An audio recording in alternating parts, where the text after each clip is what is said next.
Okay, I wanted to show you something else you can do to make sure the hearing aids are working well. I've already changed the battery on this one and I still can't hear any sound output.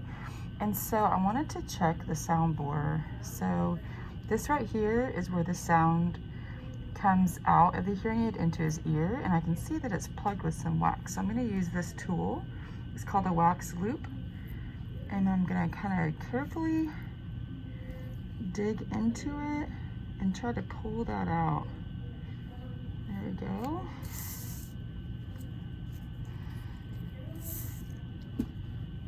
And it's good to kind of let gravity help you if you want to do it upside down. And then I'm also just going to use another little pad just to clean the rest of it off.